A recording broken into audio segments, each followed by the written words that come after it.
Voilà, ce matin, donc, nous continuons cette série que nous avons commencée dimanche dernier sur la manifestation de Dieu. Vous savez, Dieu désire se manifester dans nos vies et au travers de nos vies. Et comme je le disais, notre monde a besoin, et les chrétiens aussi ont besoin, pas seulement de parler d'un Dieu qu'on ne voit pas, mais on a besoin que ce Dieu qu'on ne voit pas, il se manifeste.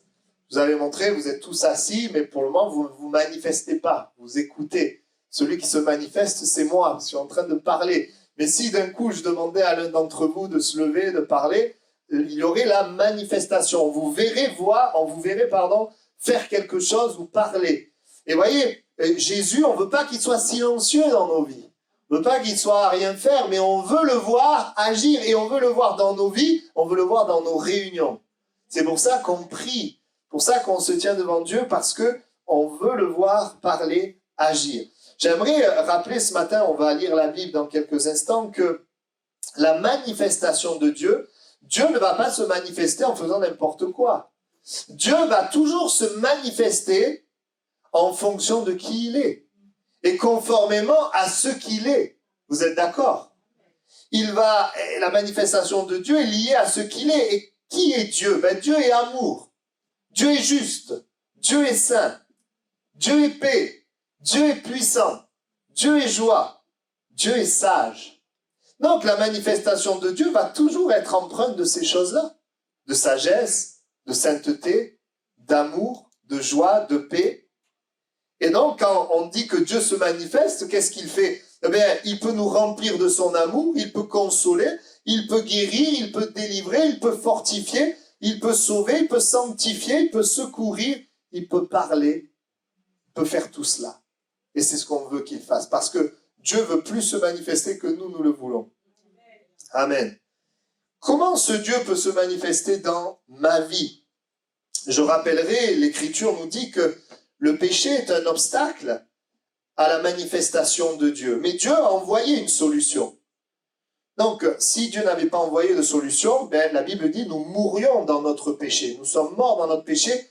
Et le péché, c'est vrai, c'est le fait d'être séparé de Dieu. Et la séparation d'avec Dieu nous amène à faire le mal qu'on ne voudrait pas faire et à ne pas faire le bien qu'on voudrait faire. Le péché est ce problème. Mais Dieu a envoyé une solution pour que le péché ne soit plus un obstacle.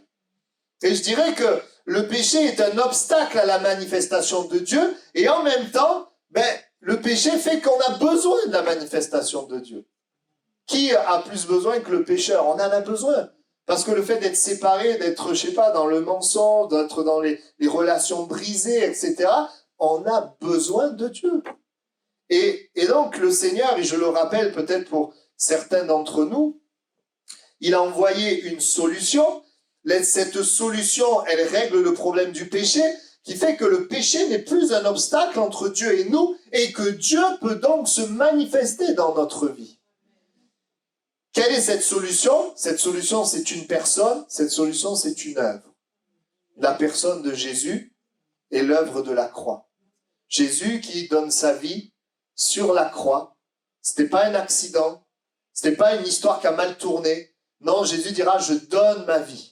Il s'est laissé mourir parce que Jésus était le seul saint, le seul pur, le seul juste, et il fallait qu'un saint, un juste meure pour qu'il y ait une justice afin que le pécheur lui soit gracié. Alors Jésus a accepté de mourir en étant saint et juste, il a pris le péché de l'humanité. Pour que toi et moi nous soyons pardonnés, pour que toi et moi ce péché ne soit plus une séparation, que nous puissions maintenant entrer en contact avec Dieu et pour que Dieu se manifeste dans notre vie. Plus seulement d'une manière ponctuelle, mais d'une manière régulière, quotidienne. C'est ce que le Seigneur veut.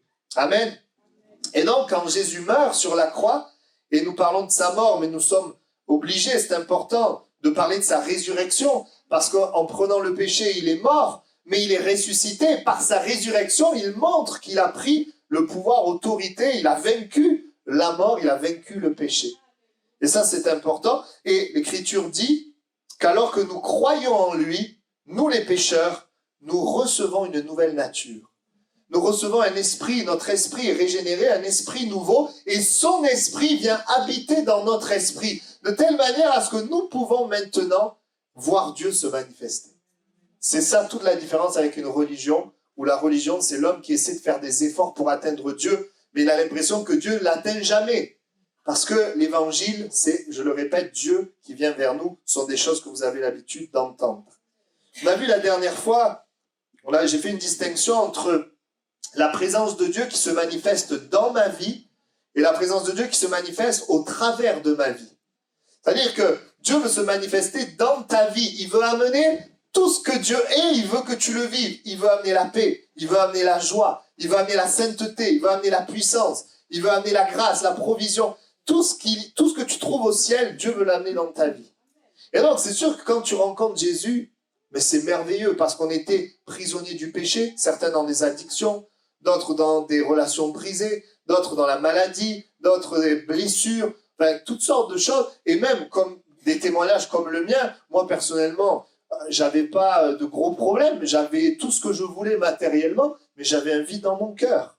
J'avais un profond vide. Et Jésus vient et il comble notre cœur parce que nous sommes des créatures de Dieu et nous avons besoin de Dieu pour être pleinement comblés. Et donc, il y a cette présence de Dieu qui se manifeste dans ta vie. C'est un peu ce que Jésus a fait quand il est venu sur terre. Les gens venaient vers lui et qu'est-ce qu'il faisait? Il les guérissait, il les délivrait, il donnait des paroles de vie. Il agissait dans leur vie. On voit que Jésus manifestait. Et pourquoi? Vous savez, Jésus est venu sur terre. Il aurait pu venir et tout de suite, venir à l'âge adulte et mourir tout de suite. Mais non, il a grandi. Il est venu en tant que bébé, il a grandi. Et puis avant d'aller mourir, pendant plusieurs années, il va guérir, délivrer, sauver. Pourquoi il fait ça? Parce que Jésus voulait montrer au monde qui est le Père et qu'est-ce que le royaume de Dieu. Il voulait montrer ce qu'est Dieu, ce qu'est le royaume. Je ne sais pas quelle vision tu as de Dieu. Moi, personnellement, j'avais une vision très négative de Dieu. Parce que des fois, les gens qui nous parlent de Dieu, quand on regarde leur vie, on n'en a pas envie, vous voyez? Et quand on regarde l'histoire, les croisades, moi, c'est ça qui me bloquait. Les gens qui tuent dans le nom de Dieu, je me disais, mais si c'est ça Dieu, il vaut mieux aller du côté de ceux qui n'ont pas Dieu, ils sont moins violents. Hein. Il y a toutes sortes de raisonnements. Mais j'aimerais te dire, Jésus nous montre qui est Dieu. Jésus nous montre qui est le Père. Jésus nous montre qu'est-ce que le royaume de Dieu. Et le royaume de Dieu, c'est l'amour, c'est la paix, c'est la joie, c'est la justice, c'est la guérison, c'est la sainteté. C'est tout cela, le royaume de Dieu. Et tous ceux qui sont venus à Jésus ont vécu la manifestation de Dieu à un moment donné de leur vie. Mais c'est quelque chose de ponctuel. Ils ont été guéris, ils ont été délivrés. Certains, quand ils étaient au mariage où Jésus était, ils ont vu l'eau changer en vin. Mais tout ce qu'ils ont vécu pour eux, c'était quelque chose de ponctuel.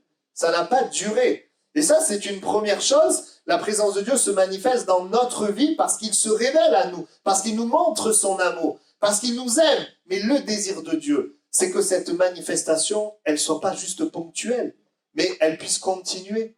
Vous savez, la Bible dit, quand un malheureux crie, l'Éternel, il entend, il le délivre. Même le pécheur, hein, le malheureux, c'est tout le monde, hein, n'importe qui. Le Seigneur le délivre, il agit. Et la Bible dit aussi, quand le juste crie, l'Éternel entend et le délivre. Et ce qui est intéressant, c'est de comprendre que, oui, le pécheur crie, Jésus le délivre, c'est quelque chose de ponctuel. Mais pour que ça soit quelque chose de continuel, il faut que le pécheur se tourne vers Jésus. Il faut que le pécheur soit pardonné de son péché, soit réconcilié avec Dieu. Amen.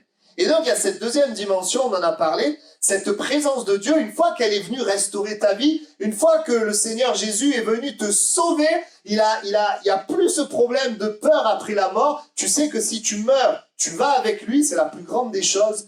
Une fois que le Seigneur a agi dans ta vie, qu'est-ce qu'il veut faire? Eh bien, il veut que cette présence se manifeste au travers de ta vie pour les autres. Il ne veut pas qu'on soit juste des chrétiens et des pasteurs qui parlent juste de Jésus, qui dit Jésus t'aime ou Jésus guérit, Jésus délivre, et il ne se passe jamais rien. Mais il veut que ce que nous disons, eh bien, soit confirmé par son action. Vous êtes d'accord? Il veut se manifester. On est des vases fragiles, des vases de terre, mais on porte un trésor. Et le Seigneur, il désire que ce trésor soit connu.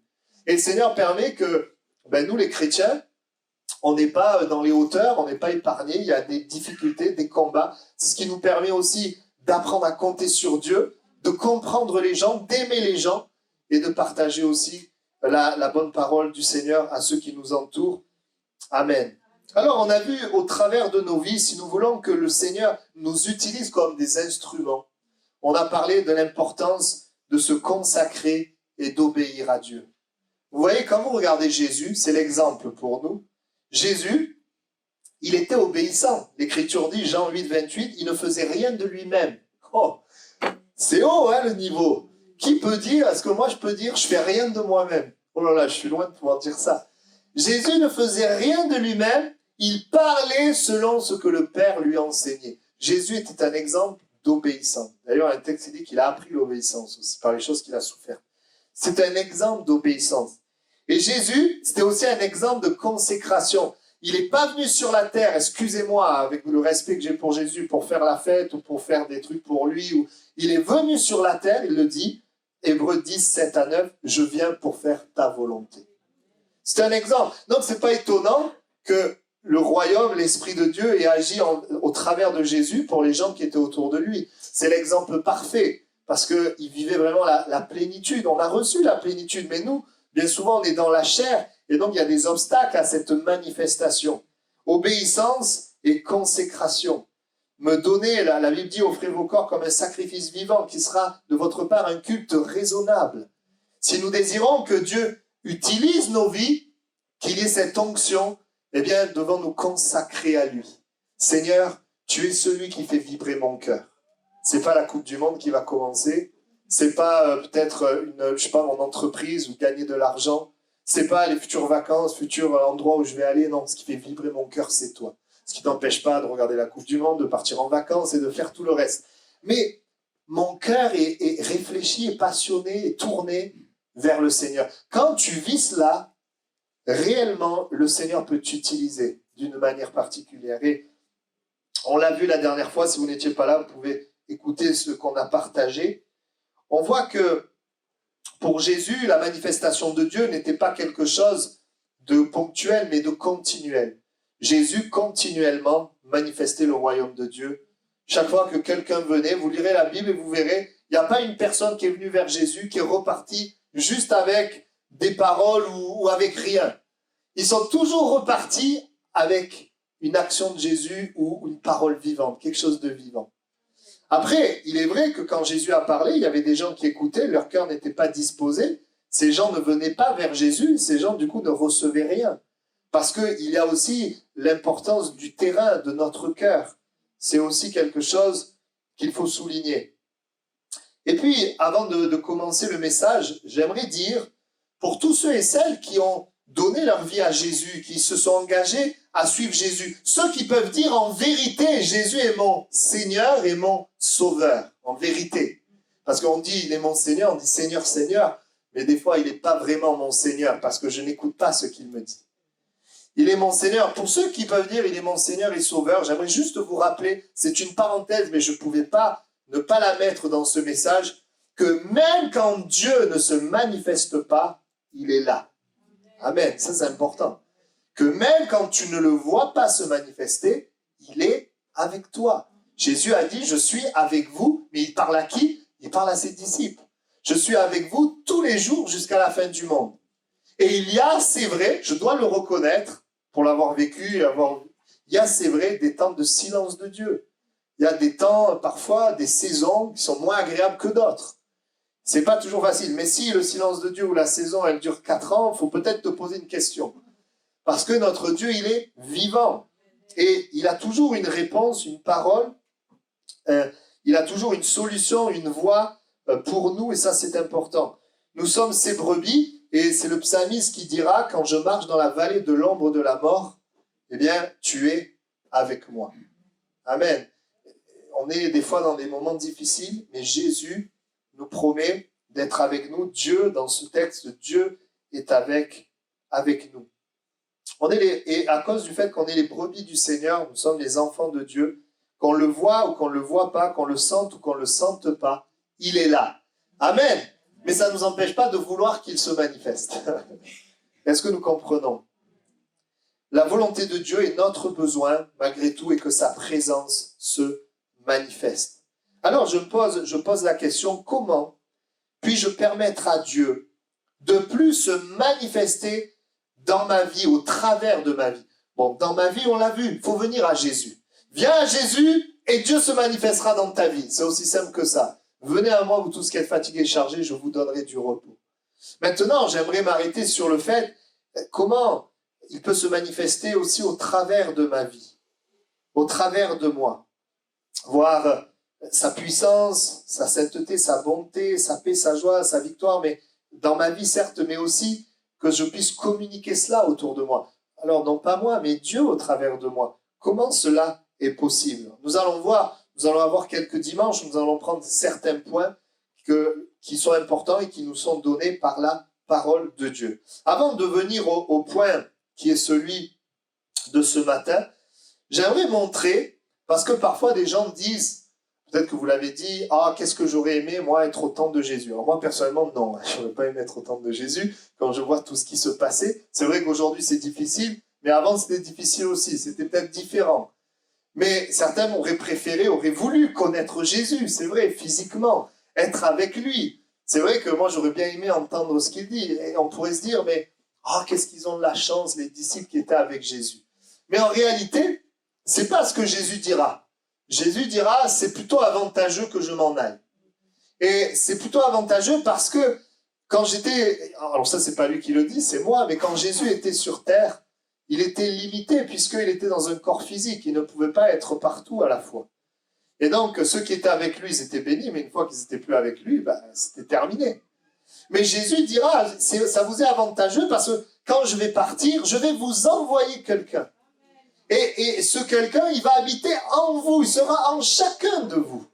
Ça sera bien mieux que la présence physique de Jésus. D'ailleurs, on voit dans la Bible que la présence physique de Jésus avec ses disciples n'a pas suffi pour que ses disciples soient forts. Après 3 ans et demi, les disciples passés avec Jésus, qu'est-ce qu'ils font? Quand Jésus est crucifié, ils l'abandonnent.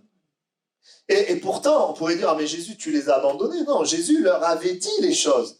Mais ils étaient comme voilés. Ils ne comprenaient pas la parole de Jésus. Ce qui fait que dans l'épreuve, ils n'ont pas réussi à tenir. Donc on voit que même s'ils avaient été présents avec Jésus, ils ont vu Jésus calmer la tempête, changer l'eau en vin, délivrer, multiplier les pains, la pêche miraculeuse, etc.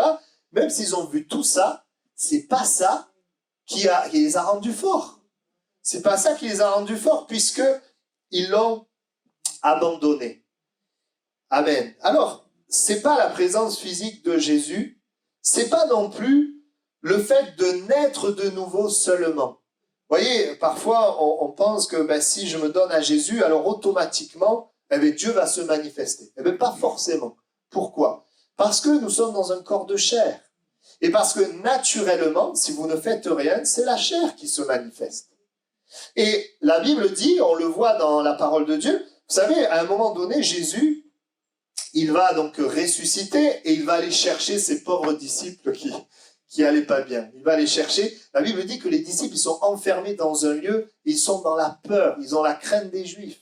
Oui, parce qu'ils ont pris position pour Jésus et Jésus s'est fait arrêter, crucifié. Donc ils ont peur que ça leur arrive aussi. Ils sont là dans ce lieu, dans la peur. Jésus vient au milieu d'eux, Jésus leur parle. Et l'Écriture dit que, et ça c'est important, et beaucoup de théologiens pensent, personnellement je pense aussi, même s'il y a certains qui pensent différemment, que quand il a soufflé sur eux et qu'il a dit « recevez l'Esprit », que c'est là qu'ils sont nés de nouveau. Voilà, beaucoup pensent ça. Alors, évidemment, en tout cas, ce qui est sûr, ce qui est biblique et certain, c'est qu'il a soufflé sur eux, il a dit « recevez le Saint-Esprit ». Mais à ce moment-là, même s'il a soufflé sur eux et qu'il leur a dit « recevez le Saint-Esprit », Jésus leur a dit par ailleurs « ne commencez pas encore à me servir. N'allez pas encore parler de moi, etc. Attendez celui qui a été promis. » Donc, on voit que dans ce moment-là, c'est un moment important. Ils reçoivent le Saint-Esprit. Certainement, ils naissent de nouveau. Ça veut dire que l'Esprit vient habiter en eux. Et c'est formidable, c'est merveilleux, mais ils sont toujours dans un corps de chair. Et ils ont besoin que l'Esprit qui est venu en eux, cet Esprit-là, il se manifeste. Il agisse. Alors, bien sûr, quand on est de nouveau, qu'on reçoit Jésus, bien sûr que Jésus va se manifester. Mais la parole de Dieu nous enseigne un autre aspect, un autre élément qui s'appelle le baptême de l'Esprit, le fait d'être rempli du Saint-Esprit. Et donc, Et ça sera mon premier point ce matin. Qu'est-ce qui fait que dans ma vie, le Saint-Esprit peut se manifester? Eh bien, premièrement, c'est d'être baptisé du Saint-Esprit. C'est d'être immergé. Pourquoi? Eh bien, parce que la Bible nous le montre. La Bible nous montre quand est-ce que Dieu s'est manifesté. Eh bien, juste après, il y a eu ce temps, recevez le Saint-Esprit. Ils se sont mis ensemble dans la chambre haute, ils se sont mis à prier. La Bible dit qu'ils étaient 120. Il y avait les 12 disciples, puis il y avait d'autres personnes, des femmes, il y avait même les frères de Jésus, et qui se sont tournés vers Jésus, qui ont cru, et ils se sont mis à chercher, à prier. Et voyez-vous, jusque-là, eh bien, pas de manifestation de Dieu.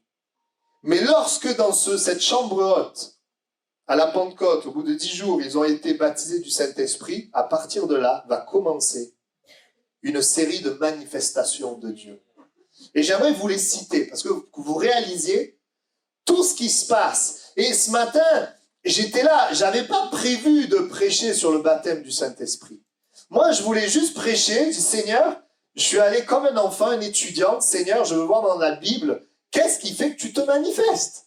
Parce que je veux plus de ta manifestation pour moi et pour les chrétiens. Eh bien, le Seigneur m'amène là. Il m'amène au baptême de l'Esprit, mais pour ceux qui sont déjà baptisés de l'Esprit, il nous amène, Éphésiens, à être remplis de l'Esprit. Et donc, la manifestation de Dieu, ils sont baptisés de l'Esprit. Première chose étonnante, Pierre, qui est celui qui a renié 3 fois le Seigneur, donc qui a chuté plus que les autres, c'est lui qui prend la parole et qui commence à parler. Donc, nous voyons là déjà intérieurement quelque chose qui change, une assurance.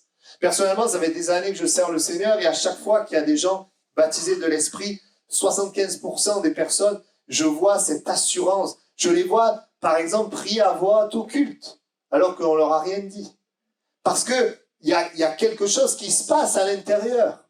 Une assurance qui est là. Et Pierre va prêcher, acte 2, 37, la Bible dit, les cœurs vont être touchés. Amen. Parce que vois-tu, quand le Saint-Esprit est là, quand tu es baptisé de l'Esprit, quand tu es rempli de l'Esprit et que tu parles, les cœurs sont touchés. Mais quand tu n'es pas rempli de l'Esprit, tu es juste né de nouveau et tu parles, ben, ils ne sont pas toujours touchés. Sauf si souverainement Dieu veut les toucher. Donc, c'est important de se rendre compte que la Bible nous montre ça. Acte 2, 41, 3000 personnes se donnent à Jésus. Première église est née. Et ça, c'est quoi? La manifestation de Dieu des personnes, parce que quand ils ont eu le cœur touché, ils ont dit à Pierre, qu'est-ce qu'il faut faire? Il leur a dit, repentez-vous et soyez baptisés au nom de Jésus. Et vous recevrez le don du Saint-Esprit. La première église est née, des âmes ont été sauvées. Si on veut voir des âmes sauvées au travers de nos vies, au travers de notre témoignage, je vous ai raconté comment pendant 7 années, tous les gens à qui j'ai parlé, j'ai rien vu. J'ai rien vu. Et au travers de tout ça, ben, le Seigneur nous apprend et nous montre qu'il y a vraiment besoin de sa présence. Manifestation de sa présence au travers de nous. Acte 2, 43, quand on est baptisé de l'Esprit, rempli de l'Esprit, vous savez ce qu'il y a? Il y a le péché qui diminue. Il y a la sainteté de Dieu qui s'installe. La Bible dit que la crainte de Dieu s'emparait d'eux. Vous savez, quand il y a le baptême et être rempli de l'Esprit, il y a la victoire sur le péché. Le péché, il recule. Le péché, il reste pas. Nos cœurs sont comme... On a la crainte de Dieu. La crainte de Dieu, c'est un respect de Dieu, de la sainteté de Dieu. On n'a pas peur de Dieu, mais on ne veut pas le décevoir, on ne veut pas l'attrister. Acte 2, 43, la Bible dit qu'il y avait des miracles, des prodiges, la puissance de Dieu qui se manifestait. Acte 2, 43, beaucoup de prodiges et de miracles par les apôtres. On se rend compte que la manifestation de Dieu va venir après ce baptême de l'Esprit. Acte 2, 45, on voit un amour extraordinaire. Ils vendaient leurs propriétés, leurs biens et partageaient le produit entre tous selon les besoins de chacun. L'amour de Dieu se manifestait. La Bible dit qu'il n'y avait pas d'indigents, il n'y avait pas de pauvres parmi eux. L'amour, leur cœur était rempli d'amour. Quand le Saint-Esprit nous remplit, eh bien, l'amour est communiqué. Pourquoi? Parce que l'amour est répandu dans nos cœurs par le Saint-Esprit. Amen. Acte 2, 46. La Bible parle de la simplicité et de la joie. Prenez leur nourriture avec joie et simplicité de cœur, rompez le pain dans les maisons. Voilà la Sainte Seine. Et il y avait la joie, la simplicité. Vous voyez, il n'y avait pas quelque chose d'extraordinaire. la présence de Dieu seule leur donnait la joie. La joie véritable. Amen. Toutes ces manifestations sont venues lorsque les disciples ont été baptisés de l'Esprit. Baptiser veut dire être immergé, être plongé. C'est important, pourquoi? Parce que sans ça, tu es immergé dans la chair. Tu es plongé dans la chair. On est dans un corps de chair, avec nos limites. Et en fait, vous savez, la chair, c'est comme la loi de la gravité. Ça nous pousse toujours vers le bas. C'est une puissance. Et donc, même si tu veux jeter un truc en l'air, ça va retomber. Et comment on peut vaincre la chair? On peut vaincre la chair par une loi plus puissante. Qu'est-ce qui permet de vaincre la loi de la gravité? C'est la loi de l'aérodynamique. C'est pour ça qu'il y a des avions dans le ciel, ils ne tombent pas, ils volent. Parce qu'il y a une loi, elle n'annule pas la loi de la gravité. La loi de la gravité, elle demeure. Mais la loi de l'aérodynamique permet à ces gros avions que tu ne pourrais pas porter, permet de voler dans les airs. La loi de l'Esprit de Dieu, l'Esprit de vie, te permet de vaincre la loi du péché et de la mort. Et donc, quand tu es rempli de l'Esprit, la chair, elle perd son emprise. Tu n'es plus immergé dans la chair, tu es immergé dans l'Esprit. Et nous, des fois, qu'est-ce qu'on veut? On essaye de vaincre la chair. On est semblable à ceux qui jettent des choses en l'air pour éviter que ça retombe. Mais tu peux y aller, hein, ça retombera toujours. On a besoin de l'Esprit de Dieu. La loi de l'Esprit de Dieu en nous. Quand l'Esprit de Dieu est là, la chair, elle perd son emprise. J'ai plus envie de pécher. Je désire obéir à Dieu. Je suis inspiré par Dieu, etc. C'est ce que le Seigneur désire pour nous. Amen. Je vois des têtes incrédules. Mais c'est vrai. C'est la vérité. Gloire à Dieu. Le jour de la Pentecôte, ils étaient tous ensemble dans le même lieu. C'est Acte 2, verset 1. Au verset 2, tout à coup, il vint du ciel un bruit comme celui d'un vent impétueux. Il remplit toute la maison où ils étaient assis. Des langues semblables à des langues de feu leur apparurent, séparées les unes des autres, et se posèrent sur chacun d'eux. Et ils furent tous remplis du Saint-Esprit, et se mirent à parler en d'autres langues, selon que l'Esprit leur donnait de s'exprimer. Et par la suite, il va y avoir tout ce qu'on a vu, la manifestation de Dieu. Dans Acte 1:8, il est dit que l'Esprit de Dieu avait été donné aux disciples afin d'être ses témoins, afin d'être des témoins puissants, pas juste des témoins avec des paroles, mais des témoins où Dieu va confirmer le témoignage par des signes et des prodiges. Et ça, c'est tellement important. Jésus lui-même nous a montré l'exemple, il a été revêtu du Saint-Esprit avant la mission. C'est important de souligner ça, c'est quand Jésus a commencé la mission que l'Esprit est venu. Et c'est important que tu saisisses, si tu veux être rempli de l'Esprit, baptisé de l'Esprit, il faut que tu comprennes la mission dont j'ai parlé au début, être des témoins, témoins du royaume de Dieu. Il y a un Dieu qui existe, il y a un Dieu qui t'aime, il y a un royaume qui existe. Ce royaume, il veut venir en toi et il veut se manifester au travers de toi. Il a un avenir pour toi ici-bas sur terre, jusque dans l'éternité. Un jour, comme nous l'avons chanté, nous louerons, nous célébrerons le Seigneur et cela pour l'éternité. Il y a quelque chose de bien au-delà du matériel, des choses de la terre. Il y a quelque chose de spirituel. Amen. Jésus a été rempli de l'Esprit, revêtu, et il a commencé la mission pour nous montrer l'exemple, pour que ce soit réalisable pour nous, que nous puissions vivre les mêmes œuvres et même de plus grandes, l'Écriture dit, par le même Esprit en nous. Amen. Alors, j'aimerais voir aussi un point qui est important, comment être baptisé de l'Esprit. Le fait d'être baptisé de l'Esprit, je dirais d'abord, je vais parler du côté de Dieu puis du côté de l'homme. Vous savez, du côté de Dieu, Dieu, il veut sauver les hommes et quand ils sont à Jésus, il veut les remplir. C'est très simple. Hein. Dieu, c'est sa volonté de remplir tous les hommes. Il ne dit pas, bon, là, il y a des chrétiens spirituels, pour eux, c'est bon, puis là, il y a des chrétiens charnels, eux, on ne va pas pouvoir faire. Au contraire, la Bible dit que l'Esprit nous aide dans notre faiblesse. Donc l'Esprit veut nous aider, il est donné justement parce qu'on se sent faible, parce qu'on se rend compte qu'on est immergé dans la chair et qu'on a besoin d'être immergé dans l'Esprit. Et même quand on est rempli de l'Esprit, quand on ne veille pas, à un moment donné, on voit la chair ressurgir.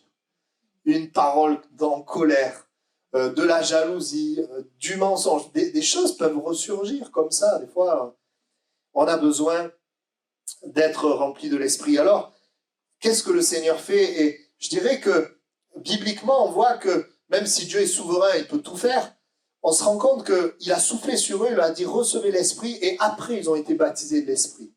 Et ce que nous croyons, c'est qu'avant d'être baptisés de l'Esprit, il faut naître de nouveau. Il faut appartenir à Jésus. Alors c'est vrai, dans l'expérience, on a pu voir des gens, ils ont tout dans un package, vous voyez. Ils se convertissent, et en même temps qu'ils se convertissent, ils sont baptisés de l'Esprit. Ça peut arriver. Il y a des choses étonnantes. Mais la parole nous montre que si nous voulons qu'il nous remplisse, eh bien, il nous faut déjà lui appartenir. Vivre pour lui, désirer le servir et faire sa volonté. À un moment donné, on lui appartient, on devient l'habitation de Dieu, notre esprit est régénéré, et son esprit vient habiter en nous avant qu'il se manifeste. Amen. Je parle là du baptême de l'esprit. On sait que dans la chambre haute, ils étaient 12, plus bien d'autres disciples, donc en tout 120, l'Écriture dit. Et on sait que dans toutes ces personnes-là, les 12, ils ont cru assez rapidement, mais on sait qu'il y en a, ils ont cru vers la fin, en fait. Hein. Ils n'ont pas marché avec Jésus. Mais j'aimerais vous dire, l'important, c'est de rejoindre. Et c'est d'avoir faim et soif. C'est ça qui est important. Du côté de Dieu, le Seigneur veut remplir du Saint-Esprit tous les enfants de Dieu. Il veut, si tu crois en Jésus, il veut te remplir. Si tu ne crois pas en Jésus, d'abord, il veut te convaincre. C'est souvent l'Esprit, l'extérieur à nous, il veut nous convaincre, et une fois qu'on est convaincu, il rentre en nous. Il habite en nous. Mais une fois qu'il est en nous, on est toujours dans un corps de chair, hein, on n'est pas arrivé au ciel. Donc une fois qu'il est en nous, on a besoin du baptême de l'Esprit, d'être rempli de l'Esprit, pour que ça soit l'Esprit qui se manifeste et non la chair. Vous me suivez? La chair qui est la puissance de péché. Alors maintenant, du côté de l'homme, ça c'est important et intéressant. 3 choses importantes qu'on va partager. 2 ou 3. La première chose importante dans ces 120 personnes, eh bien, c'est de réaliser que s'ils étaient là à prier, à chercher, premièrement, c'est parce qu'ils sentaient leurs besoins.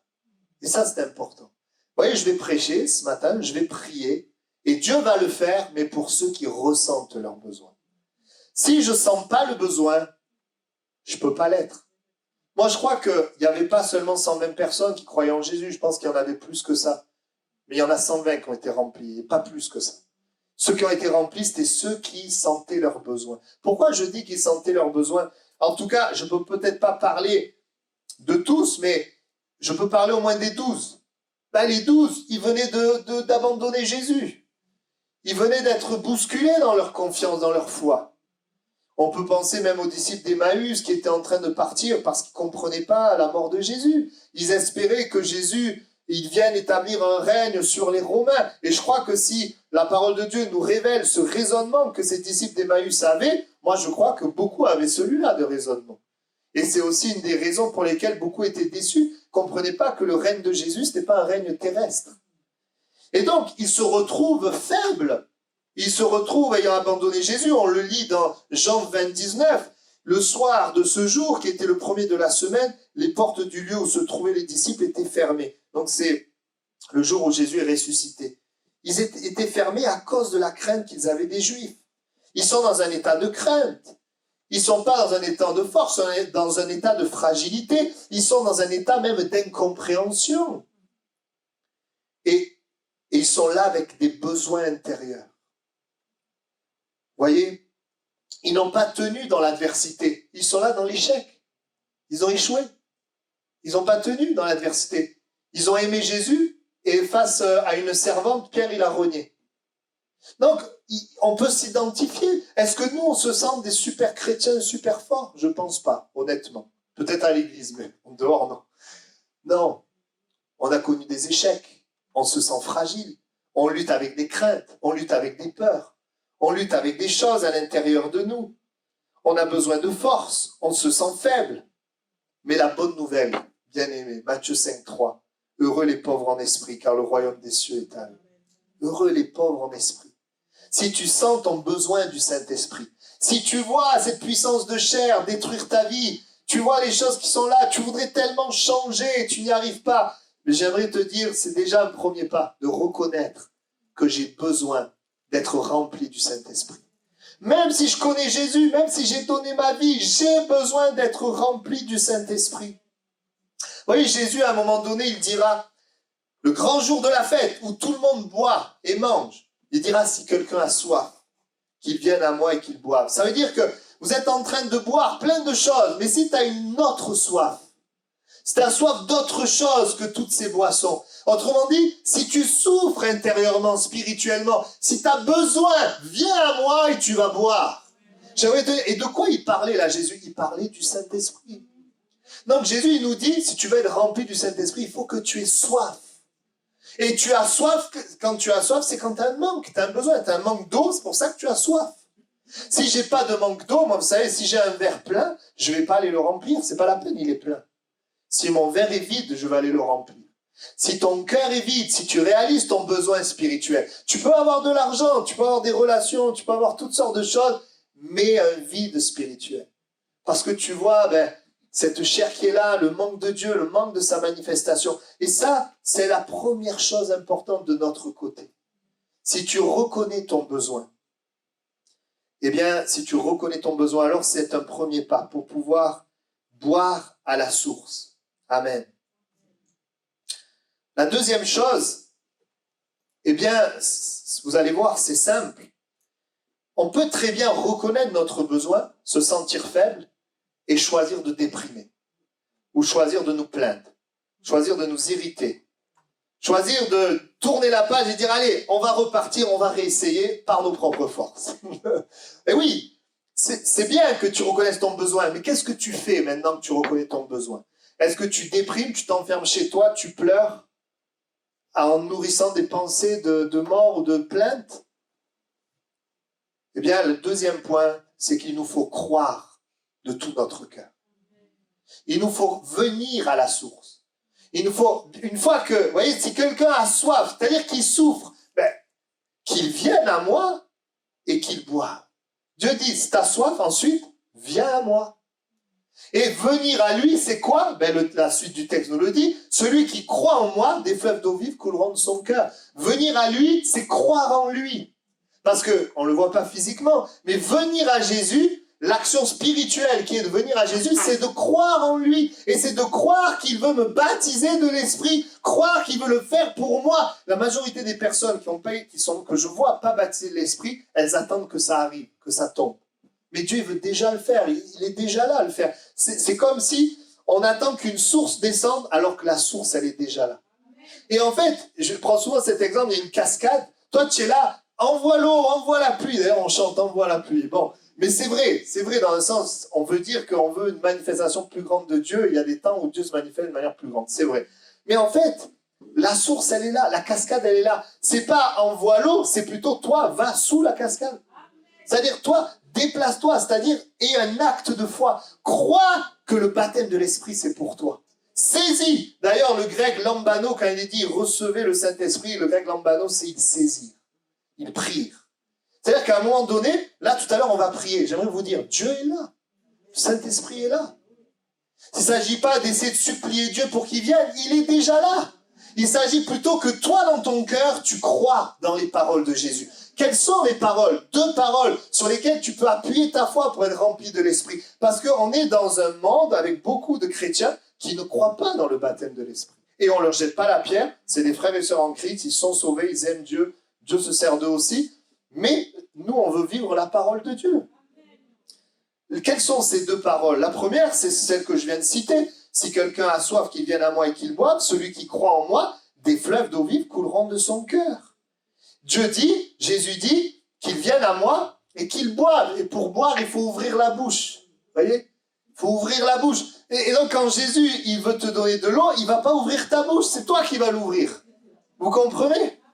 Lui, il vient, il est là, mais c'est nous qui ouvrons notre bouche. Je le dis parce que moi, quand on a prié pour moi, que je sois baptisé de l'Esprit, je sentais sa présence. Mais moi, je croyais que Dieu, il allait ouvrir ma bouche et que j'allais me mettre à prier dans des langues nouvelles. Du coup, il ne s'est rien passé.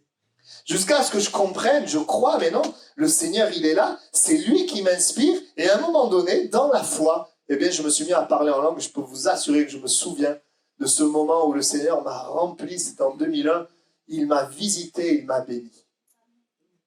Ça, c'est cette première parole. Si quelqu'un a soif, qu'il vienne à moi et qu'il boive. Alors j'aime bien ce petit garçon. On lui avait dit, voilà, pour être rempli de l'esprit, il faut ouvrir la bouche. Alors il a fait comme ça. Et oui, parce que les enfants, c'est des enfants. Nous, on prend des images, tout ça, mais il faut expliquer, c'est pas évident. Cette première parole, si quelqu'un a soif, qu'il vienne à moi et qu'il boive, celui qui croit en moi, des fleuves d'eau vive courant de son cœur. Maintenant, la deuxième parole, et celle-là, elle est importante. C'est sur cette parole que tu dois t'appuyer. Pourquoi on prêche cela? Mais on le prêche parce que la Bible nous montre que quand ils ont été baptisés, la manifestation de Dieu s'est faite, et parce que, écoutez bien, c'est Jésus qui leur a dit. C'est Jésus qui leur a dit. Il leur a dit de ne pas aller encore, d'attendre.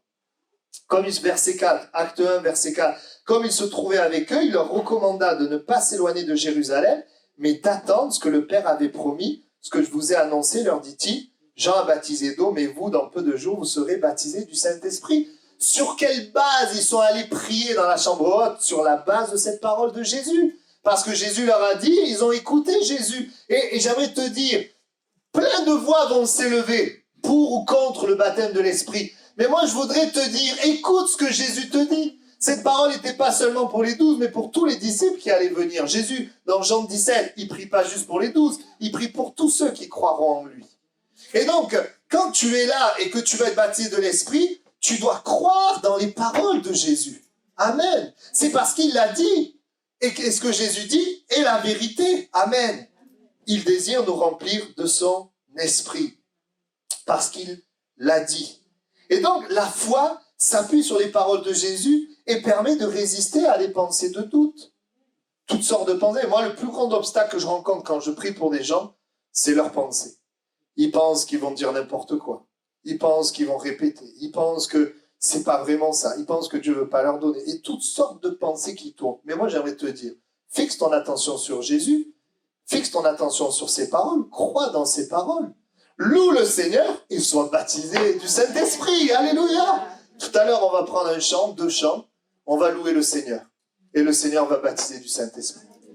Mais c'est pas lui qui ouvrira ta bouche, c'est toi qui l'ouvriras. Amen. C'est une question de foi. Et la Bible dit que l'Esprit de Dieu, il vient, il nous remplit et il y a la manifestation de Dieu. Et la première chose qu'on voit, c'est qu'il agit évidemment dans notre âme. Il agit en nous. Combien je l'ai vu consoler les cœurs, guérir les cœurs, fortifier, mettre la paix, mettre la joie. Tout à l'heure, on priait avec l'équipe de louanges pour le culte. Et j'avais cette pensée, alors que nous allons simplement chercher à être remplis de l'Esprit, alors que le message, il est juste amené dans cette direction, eh bien, Dieu va combattre dans tes problèmes, sans que tu le demandes. Juste en étant rempli de l'Esprit, Dieu va combattre dans tes problèmes. J'aurais pu prêcher ce matin, Dieu combat dans tes problèmes. Je prêche pas ça, mais si tu reçois que Dieu remplit l'Esprit, Dieu combattra dans tes problèmes. Amen. Je le crois. Amen. Son Esprit, il vient à notre aide. Donc, ces 2 raisons, sentir le besoin de l'Esprit et le croire de tout notre cœur. Et cette 3e, croire, c'est s'appuyer sur la parole de Jésus.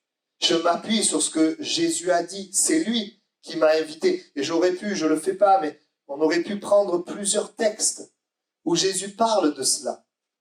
Je me souviens à l'expérience de Vanette, je peux en parler, puisque quand je suis arrivé ici, elle n'était pas, parce qu'elle avait eu des enseignements qui n'allaient pas dans ce sens.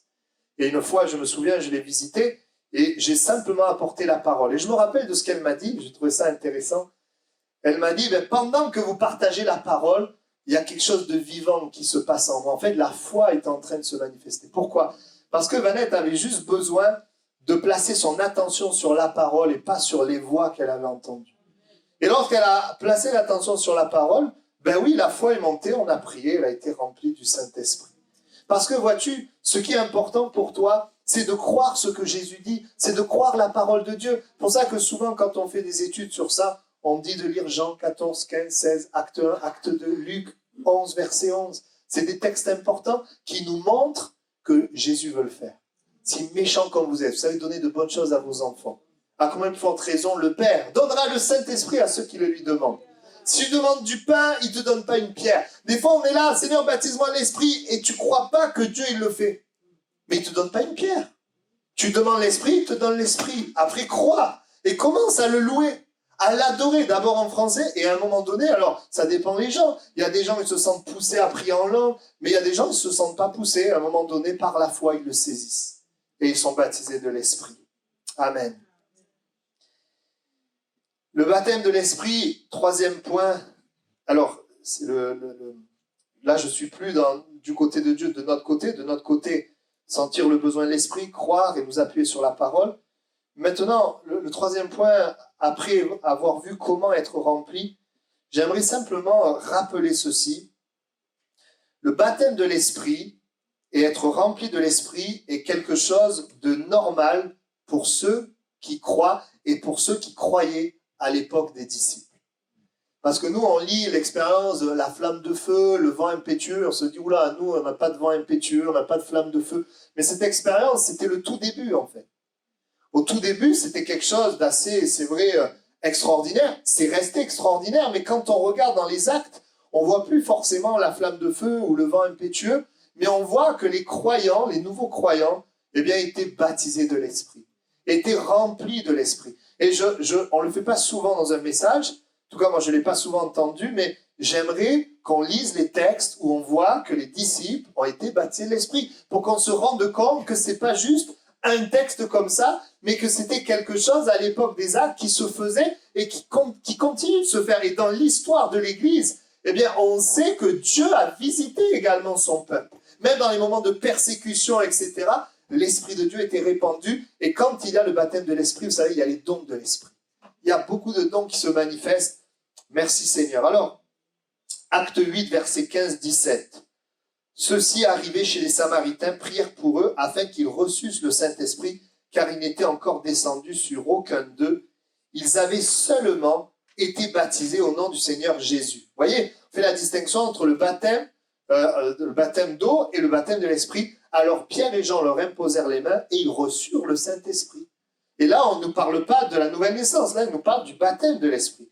Acte 9, 17, Ananias sortit. Il arriva dans la maison, il imposa les mains à Saul en disant, Saul mon frère, le Seigneur Jésus qui t'a apparu sur le chemin par lequel tu venais m'a envoyé pour que tu recouvres la vue et que tu sois rempli du Saint-Esprit. Amen. Acte 10, 44 à 46. C'est vrai que là, il y a les passages. Mais tu es rapide. Comme Pierre prononçait encore ces mots, le Saint-Esprit descendit sur tous ceux qui écoutaient la parole. Tous les fidèles circoncis qui étaient venus avec Pierre furent étonnés de ce que le don du Saint-Esprit était aussi répandu sur les païens, car ils les entendaient parler en langue et glorifier Dieu. Et on voit, j'ai oublié de le dire, ça c'est important, que le signe du baptême de l'Esprit, c'est qu'ils parlaient dans des langues qu'eux-mêmes ne comprenaient pas, que d'autres pouvaient comprendre. Ils parlaient des langues nouvelles. Ça, c'était le signe visible. Et ensuite, on voit toute la manifestation de Dieu. Acte 11, versets 15 à 16. Lorsque je me fus mis à parler, le Saint-Esprit descendit sur eux, comme sur nous au commencement, et je me souvins de cette parole du Seigneur. Jean a baptisé d'eau, mais vous serez baptisés du Saint-Esprit. Acte 19, versets 2 à 6. Il leur dit, avez-vous reçu le Saint-Esprit quand vous avez cru? Ils lui répondirent, nous n'avons pas même entendu dire qu'il y a un Saint-Esprit. Il dit, de quel baptême avez-vous donc été baptisés? Ils répondirent, du baptême de Jean. Alors Paul dit, Jean a baptisé du baptême de repentance, disant au peuple de croire en celui qui venait après lui, c'est-à-dire en Jésus. Sur ces paroles, ils furent baptisés au nom du Seigneur Jésus. Lorsque Paul leur eut imposé les mains, le Saint-Esprit vint sur eux, et ils parlaient en langue et prophétisaient. Voilà, ce qu'il faut savoir, c'est qu'il y avait le baptême de Jean, et ensuite il y a le baptême de Jésus, qui sont deux baptêmes différents. Et après le baptême de Jésus, donc quand on est de nouveau, la Bible dit, le Saint-Esprit vint sur eux, ils parlaient en langue et on voit les dons de l'Esprit, ils prophétisaient. Nous voyons dans les actes que les disciples étaient remplis de l'Esprit et dans l'Écriture, le Nouveau Testament, les épîtres, Paul dira, ne vous enivrez pas de vin, c'est de la débauche, soyez au contraire remplis de l'Esprit. Il nous dit que nous pouvons être remplis de l'Esprit. Paul dira, et ça c'est pour montrer que le baptême de l'Esprit, être rempli de l'Esprit, et le fait même de parler en langue, n'est pas quelque chose de ponctuel. Le parler en langue ponctuel, c'est le parler en langue don de l'Esprit, qui est un message pour quelqu'un. De parler de la diversité des langues et l'interprétation. Ça, c'est ponctuel pour édifier. Mais le parler en langue qui vient du baptême de l'Esprit, on le voit, Paul, il dira, je rends grâce à Dieu de ce que je parle en langue plus que vous tous.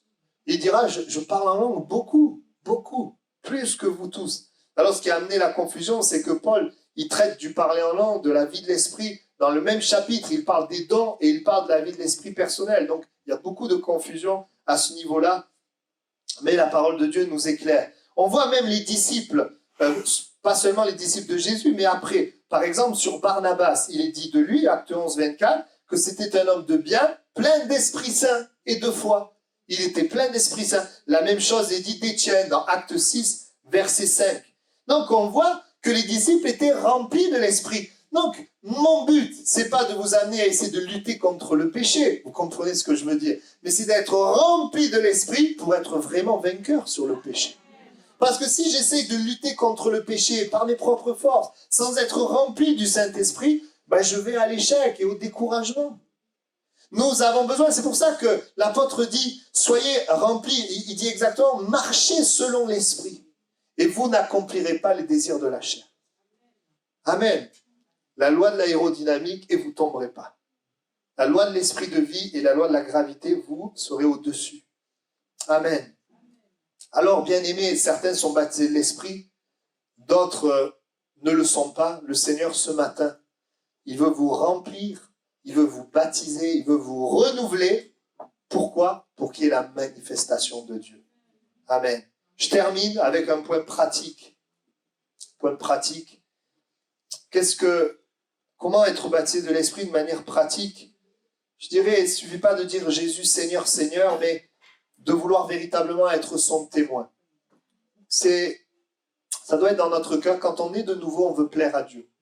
Quand on est de nouveau, on n'est pas parfait, on a quand même la puissance de la chair qui est là, mais dans notre être intérieur, on veut plaire à Dieu et on ne veut pas pécher. Quelqu'un qui n'est pas né nouveau peut venir à l'église, entendre. Si on se complaît dans le péché tout en voulant vivre avec Jésus, ça ne marche pas. On n'est pas né de nouveau. On est juste adhérent, mais il ne peut pas y avoir de puissance. Eh bien, je dirais, qu'est-ce qui est important, c'est que lorsque nous sommes comme les disciples, il faut savoir quand même qu'ils sont restés 10 jours. Enfin, il faut imaginer la chose. Nous, on est là, une réunion, on voudrait qu'en 10 minutes, on soit rempli de l'esprit. Ce que le Seigneur peut faire, parce qu'il faut la foi. À l'époque, ils étaient là, au bout d'une heure, il ne s'est rien passé. Au bout d'un jour, ils ont continué pendant 10 jours. Mais attendez, il y en a, ils auraient pu arrêter, ils auraient pu partir, parce qu'il ne se passe rien. Merci Seigneur, ils ont persévéré, parce qu'ils croyaient vraiment. Ils disent, Jésus, tu l'as dit, tu vas le faire. Alors, bonne nouvelle, tu n'as pas besoin de lutter pendant 10 jours. Non, le Seigneur, il veut le faire. Il envoie sa parole pour que tu le sois. Mais nous sommes remplis de l'Esprit quand notre cœur est aussi absorbé par le Seigneur. Tout à l'heure, nous allons prier. Moi, je veux t'inviter à placer tes pensées sur Jésus, ce qu'il a fait pour toi. Ce qu'il a fait dans ta vie, à le remercier, à le louer. Et le baptême de l'Esprit nous aide justement à le louer dans une autre langue parce qu'on ne sait pas toujours quoi dire. On est limité. Mais le Seigneur nous inspire. Et la vie de l'Esprit, c'est la louange, mais ça peut être aussi l'intercession. On peut prier en langue dans l'intercession et Dieu peut nous diriger, nous conduire pour prier efficacement. Mais ce n'est pas mon thème ce matin. J'aimerais t'inviter ce matin, alors qu'on va louer Dieu, à croire que le Seigneur veut te remplir. Ne crois pas que tu dis n'importe quoi, mais crois que Dieu inspire, que Dieu est là, la cascade est là, l'eau est là, la vie est là. Crois simplement, loue de tout ton cœur et laisse exprimer les mots qui viennent. Commence à ouvrir ta bouche. Le Seigneur va t'inspirer, c'est par la foi. C'est pas par une pression, c'est pas par des techniques humaines, toutes ces choses-là, non. C'est par la foi dans la parole, un abandon. Nous nous abandonnons au Seigneur. Et nous lui disons, Seigneur, je m'abandonne à toi, je te fais confiance. Amen. Nous pouvons bien sûr lui demander de venir, mais il est déjà là. Il est déjà présent. Et vous savez, j'ai vu des gens être baptisés de l'Esprit doucement, fortement, de différentes manières. Ce qui est important, ce n'est pas la forme, ce n'est pas l'intensité, ce n'est pas parce que tu cries et que tu t'égosilles que Dieu te remplit, ce n'est pas la peine. Non, il faut juste s'abandonner à Dieu et croire. Et certains le sont calmement, d'autres le sont fortement. Les calmes ne doivent pas juger les forts et les forts ne doivent pas juger les calmes. Et simplement, mais à l'intérieur, quelque chose se passe. C'est important. Et ça se fait alors que nous sommes en train de louer Dieu de tout notre cœur. de le prier, de répandre notre cœur. Nous sommes dans une position de recevoir, c'est-à-dire centré sur Jésus. L'Écriture nous dit, entretenez-vous par des psaumes, des hymnes, des cantiques spirituels, chantant et célébrant de tout votre cœur les louanges du Seigneur. Nous sommes centrés sur le Seigneur.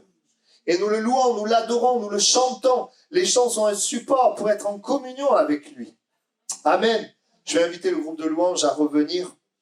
Et je vais vous inviter, s'il vous plaît, à incliner votre tête quelques instants. Et nous allons avoir un temps, on va essayer de ne pas être très long, mais je veux quand même laisser la place au Seigneur de nous visiter, de nous parler dans ces moments. Si ce matin, tu veux que Dieu se manifeste plus dans ta vie, et tu veux que la chair se manifeste moins, et peut-être que certains ne sont pas baptisés de l'Esprit, la première question à te poser, c'est est-ce que tu as donné ta vie à Jésus? Si tu ne l'as pas fait, fais-le ce matin. Est-ce qu'il y a quelqu'un qui veut donner sa vie à Jésus, qui ne l'a pas fait? Peut-être quelqu'un ne l'a pas fait ce matin. Et tu dis, Jésus, je veux que tu sois le Seigneur de ma vie, je crois en toi, pardonne mes péchés et viens me sauver. S'il y a une telle personne, simplement tu lèves la main, je prierai pour toi. Oui, gloire à Dieu, je vais prier pour vous. Ok, je vous vois, vous pouvez baisser la main.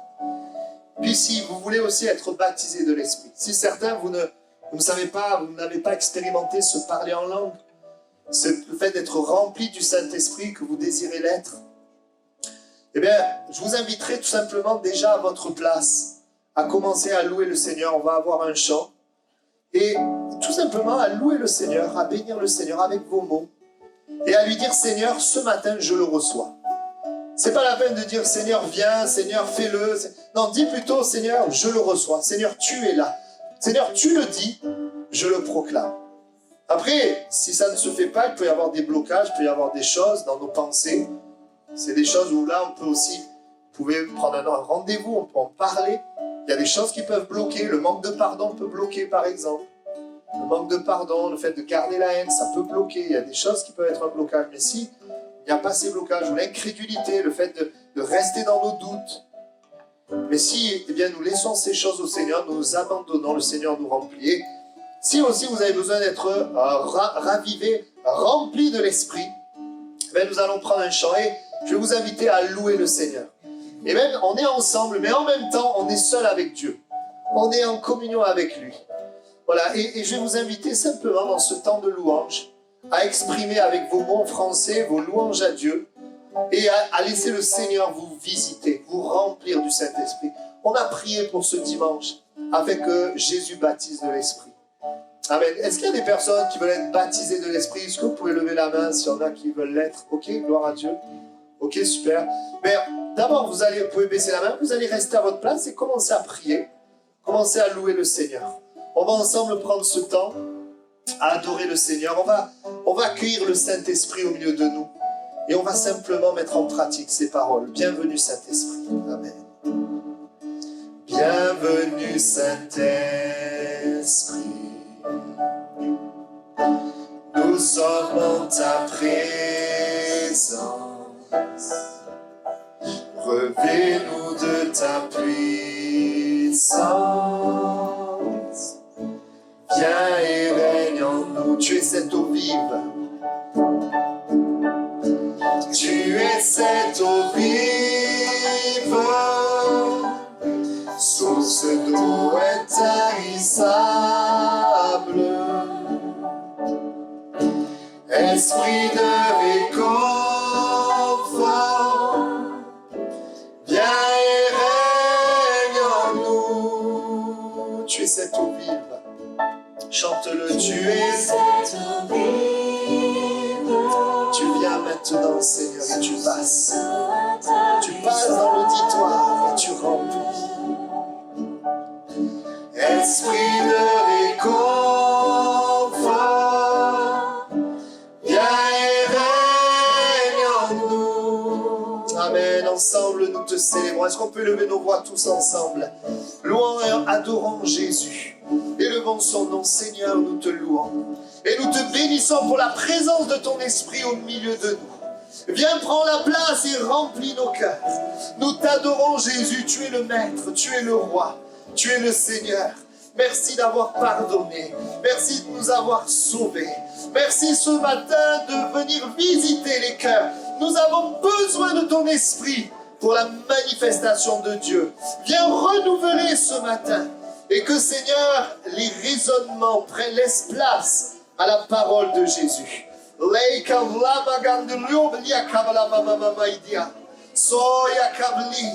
Commençons à louer le Seigneur en français. Louons le Seigneur en langue. Loue-le pour ses promesses. Loue-le pour le salut. Loue-le pour sa grâce. Loue-le pour cette parole. Loue-le pour la victoire sur le péché. Et toi qui as levé la main, loue également, ouvre ta bouche, parle à voix haute et sois rempli de l'Esprit. Tu viens maintenant et tu baptises l'Esprit, Jésus. Tu remplis et tu inspires une langue nouvelle. Tu manifestes ta gloire. Tu nous donnes aussi les dons de l'Esprit pour te servir, Seigneur.